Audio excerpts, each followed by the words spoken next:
अस्सलाम वालेकुम जी। उम्मीद है आप सब खैरियत से होंगे। आज हम फैब्रिक ज्योमेट्री का सेकंड पार्ट करेंगे। लर्निंग आउटकम में हमने देखा लास्ट टाइम फैब्रिक ज्योमेट्री होती क्या है। ठीक है, थोड़ी सी हमने इसकी अंडरस्टैंडिंग ली। Then we calculated the yarn diameter and fabric thickness कि किस तरह से यार्न डायमीटर और फैब्रिक थिकनेस कैलकुलेट की जाती है। आज हम देखेंगे कि किस तरह से will calculate the cover factor, yarn crimp and fabric areal density. कि फैब्रिक कवर फैक्टर किस तरह से कैलकुलेट किया जा सकता है, यार्न क्रिम्प किस तरह से कैलकुलेट किया जा सकता है और फैब्रिक एरियल डेंसिटी किस तरह से कैलकुलेट की जा सकती है। तो आज के मॉड्यूल के बाद आपको इन सभी चीज़ों का आइडिया हो जाएगा। ये क्विकली मैं पास करता हूँ। फैब्रिक ज्योमेट्री में हमने क्या क्या देखा था कि फैब्रिक ज्योमेट्री क्या होती है, इसकी स्टडी क्यों ज़रूरी है। ठीक है, उसके बाद हमने यार्न डायमीटर देखा, यार्न क्रॉस सेक्शन देखा हमने। ठीक है, यार्न क्रॉस सेक्शन फाइंड करने का फार्मूला क्या है, डायमीटर का क्या फार्मूला होता है, वॉल्यूम फाइंड करने का फार्मूला क्या है। एक एग्जांपल की थी यार्न डायमीटर फाइंड करने के लिए हमने। फिर फैब्रिक थिकनेस हमने फाइंड की जी। थिकनेस किस तरह से होती है, वार्प और वेफ्ट की वजह से उसके डाया पे किस तरह से डिपेंड करती है। मिनिमम थिकनेस क्या होती है, मैक्सिमम थिकनेस क्या होती है, लैब में कौन सा इंस्ट्रूमेंट होता है थिकनेस मेजर करने के लिए। ठीक है जी, इस तरह से मैक्सिमम थिकनेस का फार्मूला देखा। और उसके बाद हमने एक एग्जांपल की थी जिसमें हमने फैब्रिक की मिनिमम और मैक्सिमम थिकनेस फाइंड की थी। आज हम देखेंगे जी कवर फैक्टर, जो हमारा फैब्रिक ज्योमेट्री का थर्ड पैरामीटर है। कवर फैक्टर क्या होता है? The fabric cover factor is defined as the fraction of total fabric area that is covered by its constituent yarns. यानी कि फैब्रिक के जो कंस्टिट्यूएंट यार्न्स हैं जिनके ज़रिए फैब्रिक बना है, वार्प और वेफ्ट, ठीक है, उनके ज़रिए से जो एरिया कवर किया जाता है उसको कवर फैक्टर कहते हैं। उसकी जो फ्रैक्शन होती है टोटल एरिया में, उसकी जो फ्रैक्शन होगी उसको कवर फैक्टर कहेंगे। Considering yarn with the circular cross section, the cover factor K is defined as the ratio of yarn diameter and yarn spacing। अब अगर हम yarn का एक क्रॉस सेक्शन जो है सर्कुलर अज्यूम करें, फर्ज करें, तो कवर फैक्टर जिसको K से डिनोट किया जाता है, ठीक है जी, ये क्या होगा? It is the ratio of yarn diameter and yarn spacing P। तो कवर फैक्टर जो होगा फैब्रिक का वो यार्न डायमीटर और यार्न स्पेसिंग की रेशो होगी। सपोज ये एक फैब्रिक है, इसमें ये जो लाइंड है ये वार्प है और ये वेफ्ट है। तो वार्प और वेफ्ट के धागे जो एरिया कवर्ड करेंगे, ठीक है, स्पेसिंग के अलावा, उसको उसका फैब्रिक का कवर फैक्टर कहा जाएगा। अब हमें ये मेजर करने के लिए किन चीज़ों की ज़रूरत होती है? डायमीटर की, वार्प का डायमीटर, वेफ्ट का डायमीटर और स्पेसिंग की। ठीक है, कि वार्प के दो धागों में कितनी स्पेसिंग है और वेफ्ट के दो धागों में कितनी स्पेसिंग है। स्पेसिंग को P से डिनोट करते हैं और डायमीटर को D से। ठीक है, अगर हमने वार्प का कवर फैक्टर फाइंड करना है तो D1 लेंगे और P वार्प की स्पेसिंग लेंगे। इस तरह वेफ्ट का करना है तो वेफ्ट की स्पेसिंग और डायमीटर लेंगे। अच्छा, अब जो स्पेसिंग है वो होती है जी 1/E। ई क्या चीज़ है अभी बताता हूँ। और डी जो है हमारा डायमीटर, ये 1/28 और काउंट अंडर रूट होता है। ये हमने यार्न डायमीटर में फार्मूला देखा था। ठीक है, D in inches, where E is the yarns per inch. एक इंच के अंदर कितने यार्न्स हैं, and N is the yarn count. ठीक है, अब ये दोनों चीज़ें P की वैल्यू और D की वैल्यू अगर हम इस फार्मूले में पुट करेंगे तो हमारे पास एक नया फार्मूला आ जाएगा कवर फैक्टर का, जो कि होगा K is equal to E divided by 28 और N का स्क्वायर रूट या अंडर रूट। इस फार्मूले से हम फैब्रिक का कवर फैक्टर निकाल सकते हैं। ये इनडायरेक्ट के लिए है। For direct system cover factor is equal to N into D. N क्या चीज़ है इसमें? N is the number of yarns per centimetre. एक सेंटीमीटर में कितने यार्न्स होंगे, और D डायमीटर इन सेंटीमीटर। तो डायरेक्ट सिस्टम अगर हो तो ये फार्मूला, इंडायरेक्ट हो तो ये फार्मूला यूज़ करेंगे। नॉर्मली हम इंडायरेक्ट यूज़ करते हैं तो ये फार्मूला हम यूज़ करेंगे कवर फैक्टर की कैलकुलेशन में। ठीक है जी। As the yarn run along two directions, warp and weft, in case of wound factors, the cover factors is calculated both for warp and weft yarn separately. अब क्योंकि दो directions में warp और धागा होता है, वार्प और वेफ्ट, तो हम दोनों डायरेक्शंस का कवर फैक्टर फाइंड कर सकते हैं। वार्प का सेपरेटली फाइंड कर सकते हैं और वेफ्ट का सेपरेटली फाइंड कर सकते हैं। The overall cover factor from warp and weft cover factors is calculated as, अच्छा अब जो ओवरऑल कवर फैक्टर होगा ना, फॉर एग्जांपल ये K1 वार्प का है, K2 वेफ्ट का है, ठीक है, इन दोनों को जमा करके माइनस करेंगे, इन दोनों की प्रोडक्ट से, तो हमारे पास ओवरऑल कवर फैक्टर आ जाएगा जिसको क्लॉथ कवर फैक्टर कहा जाता है। The subscript 1 and 2 denote for warp and weft respectively, ये 1 for warp 2 for weft है, ठीक है जी। और ये जो K है ये ओवरऑल कवर फैक्टर है जो कि फैब्रिक कवर फैक्टर होता है।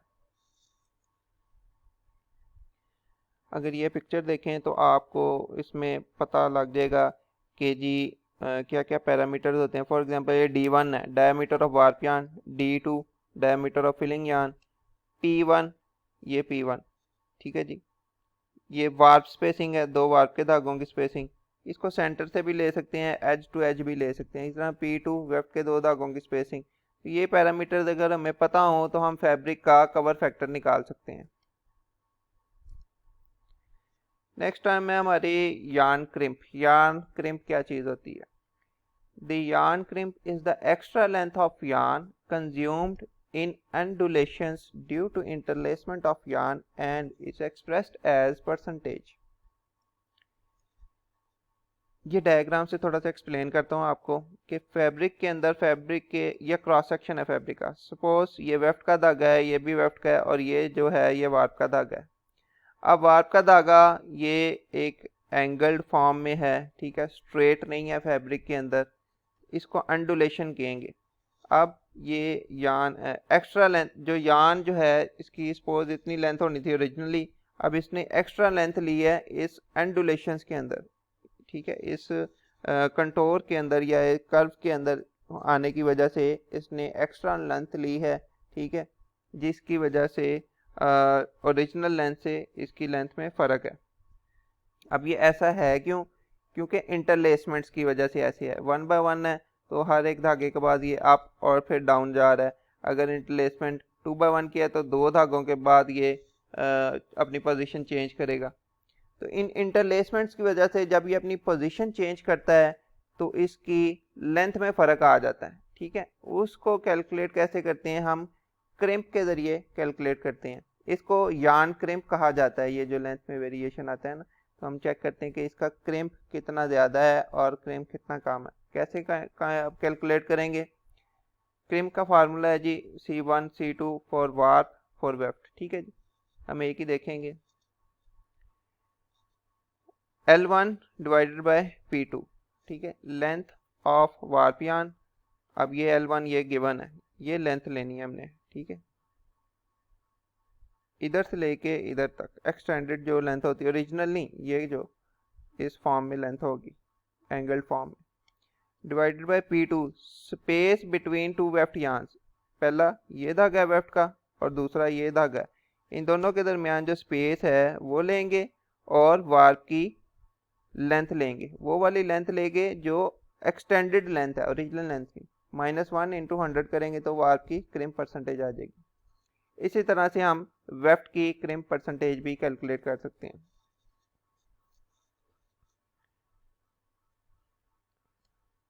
आपने कई जगह फार्मूला पढ़ा होगा, वो original extended length minus original length divided by original length into 100, तो वो फार्मूला भी ठीक है क्रिम्प कैलकुलेट करने के लिए, जो हम लैब में यूज़ करते हैं।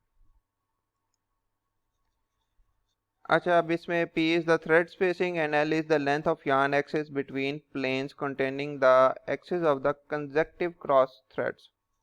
अब ये consecutive cross threads हैं, ठीक है, इनके प्लेन्स के दरमियान में जो यान की लेंथ है वो L है।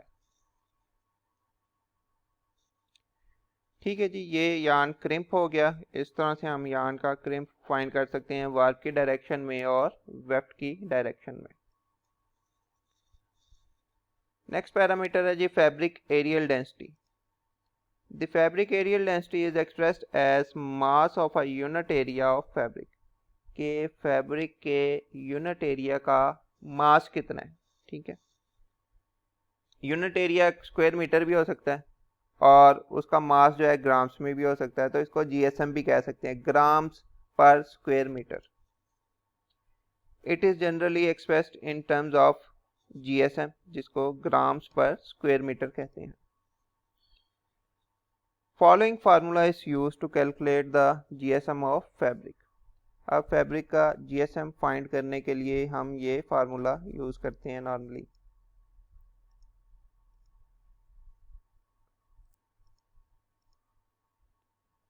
तो ये फार्मूला है जी जीएसएम फाइंड करने का। ठीक है जी, GSM is equal to capital T1 into N1 divided by 10, 1 plus C1। ठीक है जी, plus T2 N2 divided by 10, 1 plus C2। अच्छा, अब इसमें ये T1 N1 C1 क्या है ये देखते हैं। T1 और T2 are the warp and weft yarn tex, यानी कि ये यान काउंट है in tex system, direct system में। ठीक है जी, T1 वार्प का काउंट, T2 वेफ्ट का काउंट। N1 एंड N2 क्या है, it is these are the ends and picks per centimetre. N1 आपके एंड्स पर सेंटीमीटर हो गए, N2 आपके पिक्स पर सेंटीमीटर हो गए, कि 1 सेंटीमीटर में कितने एंड्स हैं और कितने पिक्स हैं। C1 and C2 are the warp and weft crimp, ये C1 वार्प क्रिम्प और ये C2 वेफ्ट क्रिम्प। तो इस वाले हिस्से में, इस हाफ फार्मूले में, फार्मूले के दो पोर्शन है, हाफ ये है हाफ ये है। इस हाफ वाले में सारे पैरामीटर्स हमारे पास वार्प के हैं, मतलब वार्प का काउंट, एंड्स पर सेंटीमीटर और वार्प की कंट्रैक्शन। इससे हमारे पास वार्प का जीएसएम निकल आएगा, वेट निकल आएगा। और इस वाले फार्मूले में बाकी हाफ में सारे पैरामीटर्स वेफ्ट के हैं, ये वेफ्ट का count in tex system, picks per centimetre और वेफ्ट की कंट्रैक्शन। तो इससे हमारे पास वेफ्ट का वेट निकल आएगा। दोनों को जमा करेंगे तो हमारे पास फैब्रिक का वेट आ जाएगा स्क्वायर मीटर के अंदर। तो ये सिंपल फार्मूला है फैब्रिक की एरियल डेंसिटी या जीएसएम फाइंड करने का। ये हमने कैलकुलेशंस में, फैब्रिक कैलकुलेशंस में पहले भी किया है। अब इसको थोड़ा सा दूसरी फॉर्म में यहाँ पे डिफाइन किया गया है। आप इसकी एग्जांपल्स देखें, अपने बुक चैप्टर में से देख के उसकी प्रैक्टिस करें तो आपको ज़्यादा अच्छी अंडरस्टैंडिंग हो जाएगी। Recommended books and sources fabric manufacturing calculations, इसमें बुक चैप्टर में देख के आप इसकी एग्जांपल्स देखें। पिछले चैप्टर्स में हो सकता है इसकी एग्जांपल्स आपको मिल जाएं जो फैब्रिक कैलकुलेशंस का था, तो वो देख के आप इस फार्मूले के ज़रिए फैब्रिक का जीएसएम फाइंड करें, कवर फैक्टर फाइंड करें, क्रिम्प फाइंड करें। ठीक है जी, और बाकी ये कुछ रेफरेंस बुक्स हैं, इनमें से भी आप डाटा देख सकते हैं। बाकी आपको इंटरनेट पे काफ़ी ज़्यादा इसकी कैलकुलेशंस मिल जाएंगी और एग्जांपल्स भी मिल जाएंगी, आप वो देख के अच्छी तरह इसकी प्रैक्टिस कर सकते हैं। अगर आपको कुछ ना समझ आए तो आप कमेंट बॉक्स में मुझे क्वेश्चन लिख सकते हैं, मैं इंशाल्लाह उसका कोशिश करूँगा आपको आंसर दे दूँ। थैंक यू जी for your attention and stay safe and healthy. Hope to see you in next video. अल्लाह हाफिज़।